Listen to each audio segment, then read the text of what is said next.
We begin in Borno State, where President Bola Tinubu has called for an investigation into the recent terrorist attack on a military base that killed 6 soldiers. The attack was reportedly launched by members of the Islamist State's West Africa province in the early hours of January the 4th in Sabongida, Dambawa local government area. The ensuing gun battle between the military and members of ISWAP led to the killing of 34 of the terrorists, as many of them fled the scene of the attack.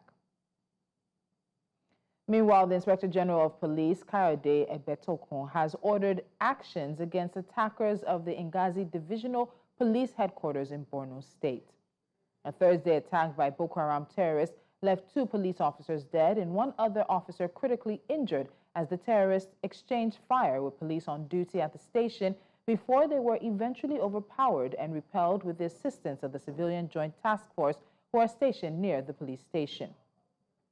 Responding to the incidents, which occurred at about 12:10 a.m., a Friday statement signed by the Force Public Relations Officer, ACP Olumuyiwa Adejobi, identified the 2 police officers as Inspector Bartholomew Kalawa and Corporal Mustafa Havzafiat.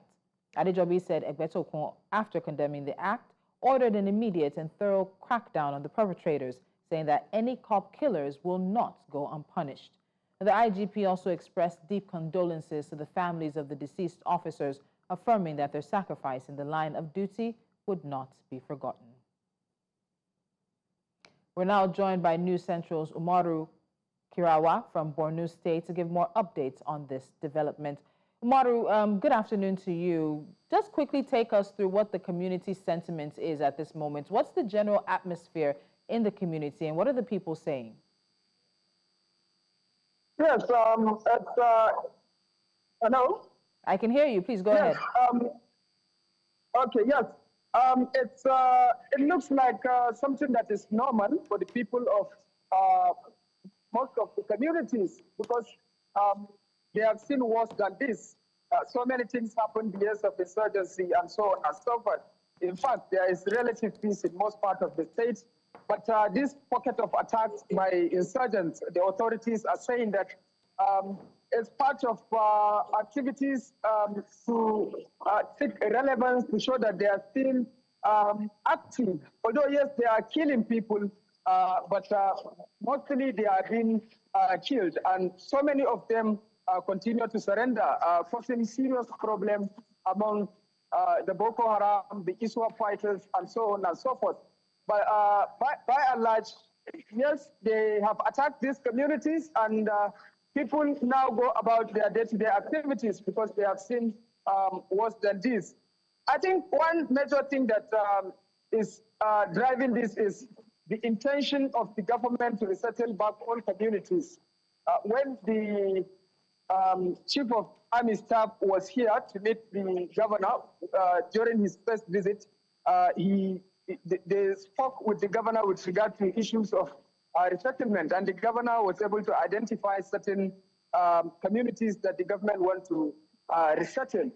And basically, this is why some of the marauding terrorists in the Lake Chad are trying to discourage or cause mayhem to the move to resettle the displaced communities. Okay. Umar, just hold on. Umar, just hold on. I want to talk about the casualties in this particular situation. What do we know about the casualties? The police have reported at least 2 police officers dead and then, of course, some injured. But what are we hearing about the casualties? Are there any casualties among those in the community? Yes, but naturally there will be casualties, but the figures up to now, the figures are still not known, but there are casualties, but natural. And this is a very serious problem that the government needs to address. If you could remember during the discussion by the Chief of Defense Staff, General Christopher Musa, in his recent interview with one of the international media organizations, he said one of the major challenges now is the funding, which he called on the United Nations to look into the possibility of coming in, because it's a very serious problem that they are battling with now. All right, so what are the next steps? Has there been a curfew imposed? What do we know in terms of what's happening after? Yes, the president has ordered an investigation into this, and the police are saying that, of course, the perpetrators will be caught. But what does it mean for the communities going forward? Yes, like I've said, this is not something new to most of the affected communities here. Everybody is going about his normal day-to-day activities. There is nothing like curfew. There is nothing like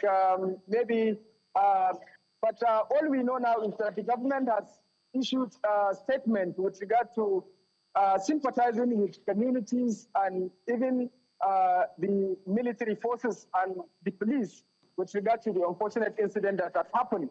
But we've seen the police commissioner of Borno State and his men traversing some of the police stations within Borno State. He was at Damasak.